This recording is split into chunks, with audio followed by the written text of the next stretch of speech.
Mga kababayan, mga kabarangay, kumusta?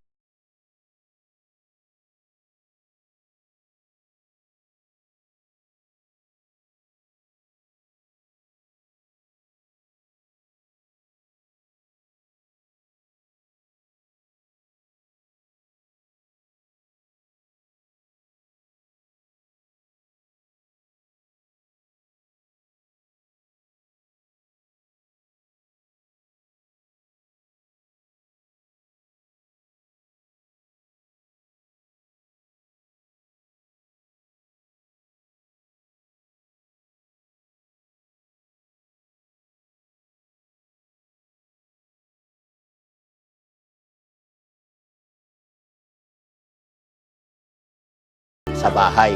Kaya naman ngayon na nakapag-isip ang Team Daddy Frankie, mga kababayan, napuntahan siya at ipapacheck up natin, yung malaman natin. Baka sakali may maitulong tayo, mga kababayan. Kaya samahan niyo po kami, mga kababayan. Ayan, nandito ang buong Team Daddy Frankie. Ayan, si Riz Moto, Boss JB, ayan, tsaka si Rab. Let's go! Tara!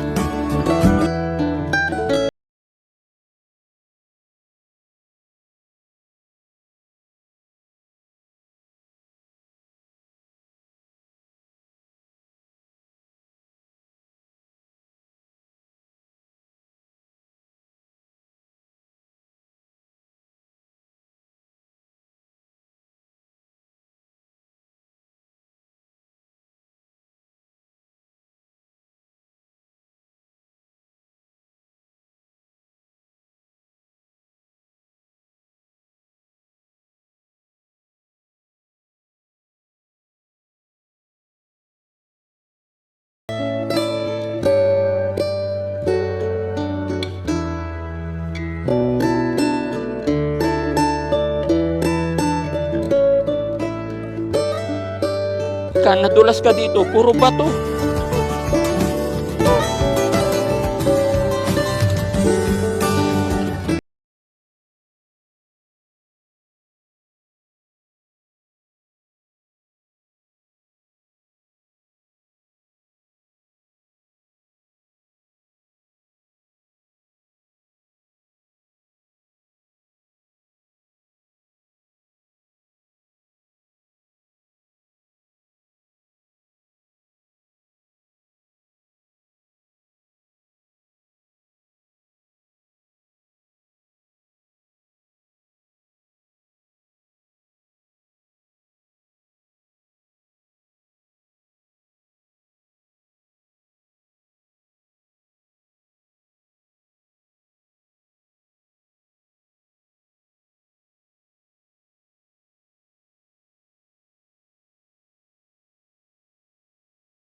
Opo. Asawa niyo po?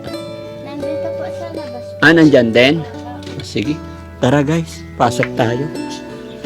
Nandyan din pala si Bernalyn. Dito po. Bernalyn, kumusta ka? Kaya okay lang po. Oo. Ito bahay. Ay, hello po tay. Magandang tanghali po.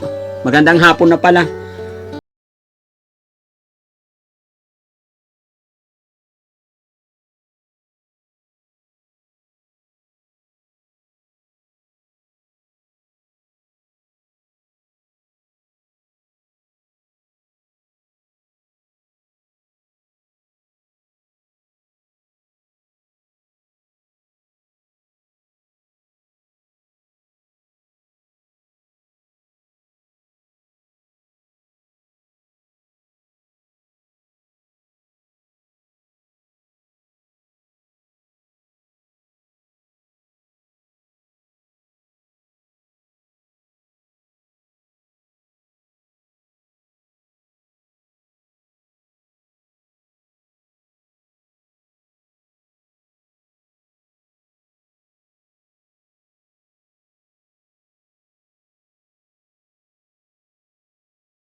Ano niya? Grade 4 lang. Oo. So ilang taon ka na ulit? 15 po. Yun, tama, 15. So anong plano niyo na So nung grade 4 na-stop na siya. Wala naman ano po kasi kung gusto ko ipa-check up, wala naman po pera ang makikita po namin sa pangalakal. Minsan po binibili na lang namin ng bigas sa loob po ng bahay. Pero gusto mo mapa-check up na Opo, para po siya makapag-aral. Ano ba nararamdaman mo na sa tuwing nakikita mo yung anak mo? Kasi malungkot po ako pag nakikita ko siya nga sumasakit po yung ulo niya kasi pawis na pawis po siya pag sumasakit. Pinainom ko lang po ng gamot siya biogesic lang po, minsan bioflu. Kasi sumusukat po siya. Sumusuka rin? Opo. Ayun, pag nakainom siya ng gamot, natapos na suka, matagal po. Pag nawala na rin po.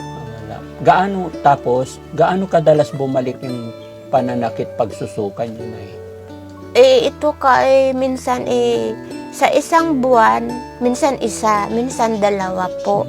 Pero ng isang araw, ito po, sumasakit-sakit ng ulo niya, minunervyos na rin ako kasi hindi ko po alam kung anong gagawin ko. Ako'y nagdadasal na lang, tapos para nawala naman po konti. Nawala konti? Oo. Kasi ginpainom ko lang siya ng bioflu. Ano ba yung pinaka-pangunahing hanap buhay ninyo dito na pinagkakakitaan nyo talaga? Minsan po ako naglalaba. Pag wala ako minsan nagtatabas po kami ng dragon fruit. Tinatawag po kami dyan sa labasan po. Kasi kilala naman kami. Pinapuntahan kami minsan nga kami ay magtatabas ng dragon fruit. Magkano kita mo isang araw na 500 naman po ang binibigay sa amin ng araw po. Maghapon. Oo. Minsan 3 araw, minsan 4. Yun, ipangbili namin ng mga sa loob lang po ng bahay. Ganon din si tatay, kasama nyo? Oo, kung minsan siya lang din po isa. Ako naman minsan nag-extra lang po laba pag pinatawag ako maglalaba. So, nandito kami ang balak talaga namin, kung okay lang sa inyo, sasamahan namin kayo, samahan nyo po kami first step natin gagawin sana is ipa-check up muna yung mata niya. Opo. So pagka na-check up yung mata niya, baka kasi sa salamin. Opo. So after ng salamin, basta first step natin na balak ipa-check up muna natin para malaman natin kasi alam nyo na po ba kung anong sakit niya talaga? Hindi nga po natin po, Opo. sir, alam. Dahil mahirap kasing magpainom ng gamot na walang reseta ang doktor. Oo. So pinakauna, kasi ganun din ako, nakaraang buwan wala akong salamin. Laging masakit ang ulo ko, gusto ko laging nakahiga, wala ako sa mood magtrabaho. Yung nagpa-check up ako, yun, binigyan akong salamin. So awa ng Diyos, hindi na sumasakit ang ulo ko. Pag tinanggal ko yan, masakit na ulo ko. So ganun din, baka kasi may problema ang mata niya. So sana doon lang, no? Salamin. Opo, sir. So, mga kababayan, lumuluha si nanay. So okay lang, samahan nyo kami Opo. ngayon. Opo. Para po, pag mapacheck up sa po, sa awa ng mahal na Diyos, baka makaduro-diretso na rin po siya pasok kung matulungan po siya nga makapasok. Opo, yun din ang hangad ko. Sana mahanap natin ang lunas, malaman natin ang dahilan. Kasi sabi na anak nyo nung unang pag-uusap namin, gustong-gusto niya makapag-aral. Nainggit siya sa mga kapwa niya bata, mga kaibigan niya, nakikita niyang nag-aaral. So, bali ilang taon siyang na-stop na eh. Apat na po siguro. 4 na kasi taon. So, okay lang. Grade 4, pagka okay ka na, babalikan mo yung grade 5, okay lang sa'yo, ha? Walang problema yun. Basta importante, makapag-aral ka, no? Opo. Ang hirap, mga kababayan, kasi andito napakahirap ng buhay nila. Kaya samahan niyo po kami, mga kababayan. Tulungan niyo po kami, samahan niyo kami na sana matukoy natin kung ano yung problema ni baby. Ano? So, Nay, sige po. Tay, okay lang po ba isama na? Kahit sama rin kayo kung gusto niyo po.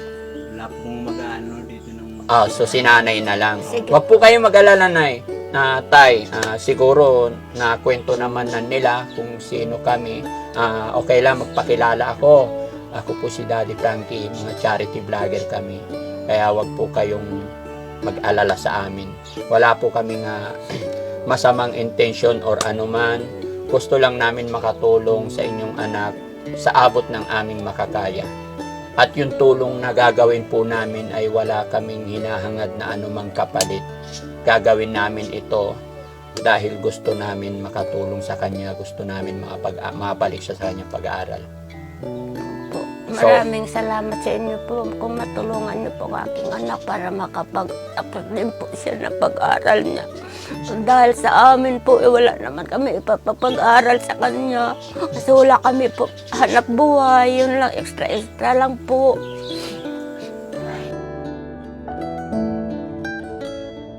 Sige na, basta mag-pray lang tayo. Malaman ng doktor, masabi ng doktor kung anong sakit niya. Pag-pray natin na salamin lang, no? Sana po, salamin lang, hindi na sa ulo po. Opo, sana po. Ipag-pray natin, no? Malalaman natin yan. Kaya unang gagawin natin, salamin.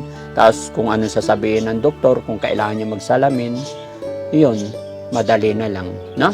So, sige, parang habang may time pa tayo, mag-ready kayo, no? So, ayan mga kababayan, no, nakausap na natin natin si nanay tsaka si tatay. Punta tayo sa doktor, pa-check muna natin yung mata ni Bernalyn, no? Ready ka na, Bernalyn? Mag-pray ka lang, ha? Huwag kang mawala ng pag-asa. Ayan, kaya natin to. Basta sama-sama tayo.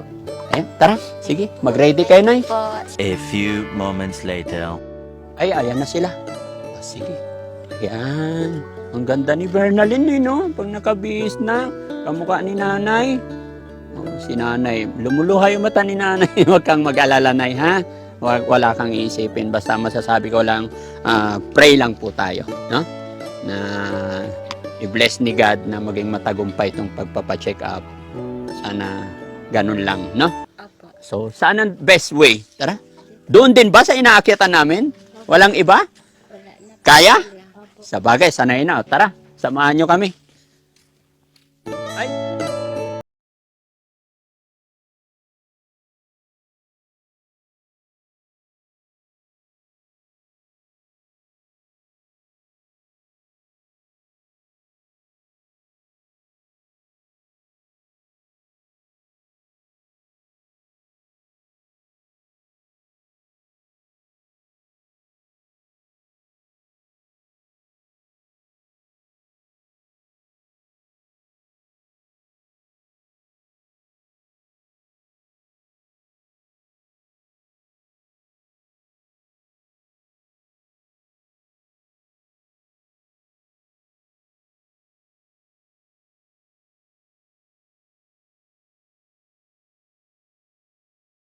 Walang libangan. Oo. Oh, dahan-dahan lang ha. Pati tubig, ang hirap iakyat na no? Oo. Yung asawa ko lang po nag-iigib. Oh? Umaga kagahapon. Kada hapon. Umaga siya nag-iigib. Sino? Ang asawa ko po. Ah. Siya lang nag-iigib. Pero pag naligo, saan kayo naliligo? Doon po sa... Bababa na lang kayo dyan. Oo, yung may pansol na po. Diyan kami. Ayan yung may karatola. Hindi, at yun po, yung may kawayan. Yun. na May, Saan ang galing yung tubig na yun ay? sa puno ng kahoy, yung parang sa ilalim. Paano nyo ginawa yun? Hindi, lagyan lang namin po ng kawayan. Kayo na rin ang gumawa niyan. Oo, sinasahod lang doon galing sa may... Itutusok lang doon? Opo. Hindi nawawala yan? Hindi naman po. Ang galing talaga ng gawa ng Panginoon, no? Maiksi lang yan, pagpasok nyo lang dyan. Oo, dyan lang pandas. Maiksi lang yung kawayan na itinusok. Ayan, ang mga kita mo yan. Opo. Kahit saan dito, wala, mga ganyan. Wala yan, doon lang. May mga area lang talaga. Oo po. Tara. Ang galing talaga mga kababayan, no?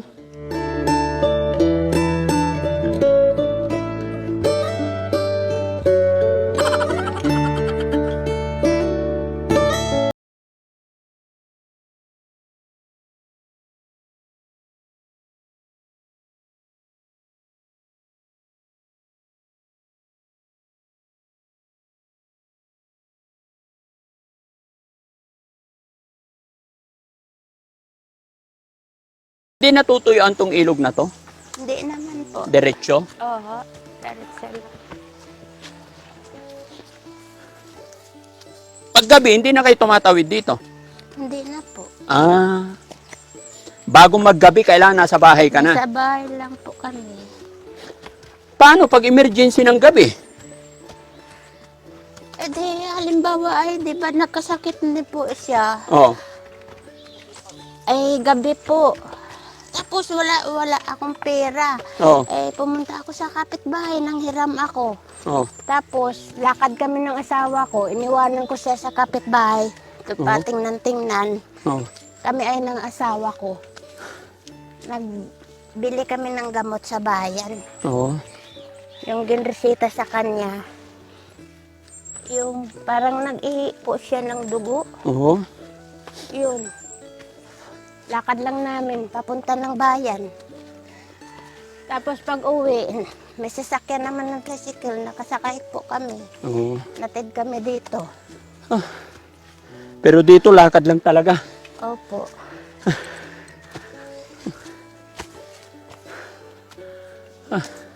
Teka lang, pahinga tayo.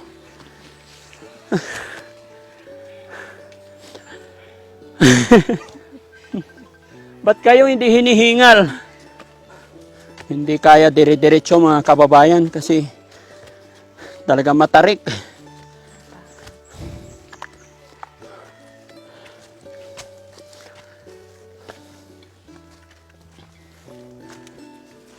Hindi mo rin pwedeng madaliin kasi pag nadulas ka dito, gulong talaga sa baba.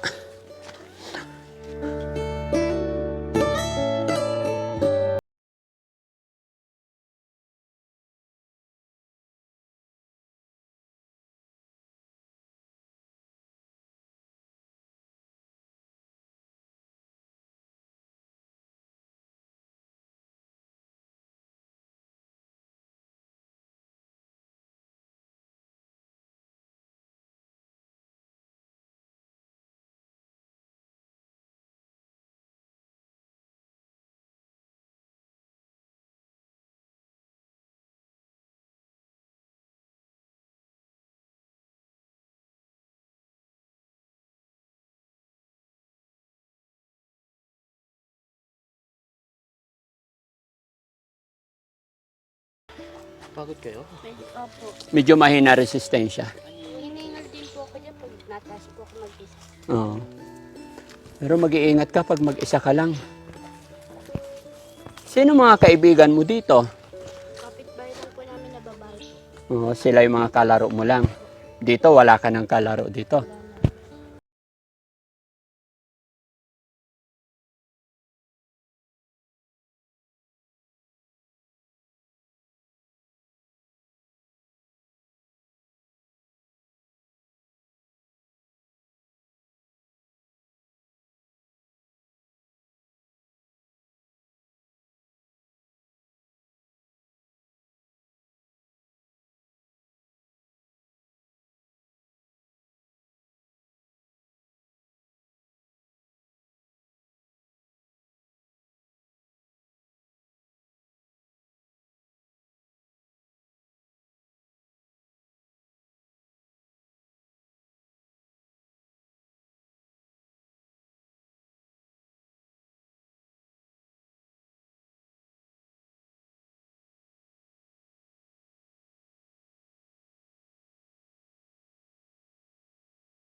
So ayan mga kababayan, no?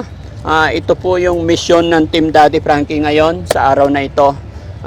Ang samahan si Nanay at saka si Bernalyn para ipa-check up para malaman natin kung ano yung problema ng bata, problema ni Bernalyn. Yan. So antabayanan nyo po mga kababayan, tuloy-tuloy lang po tayo.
Bernalyn, no? Po, salamat po sa inyo, sir. Maraming po salamat. Nakatulong din po ito sa aking anak po. Opo.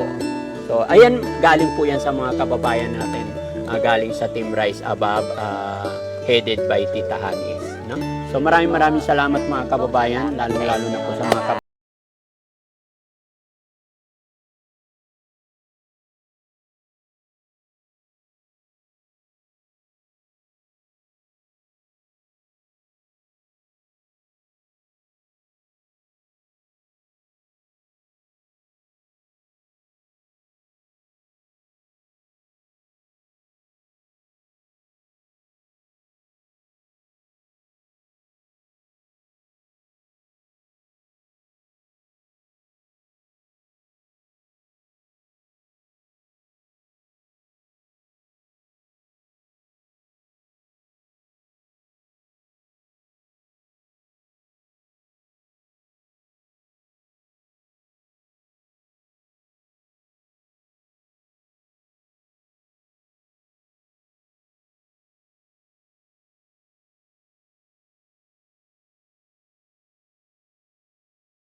So, bye-bye po.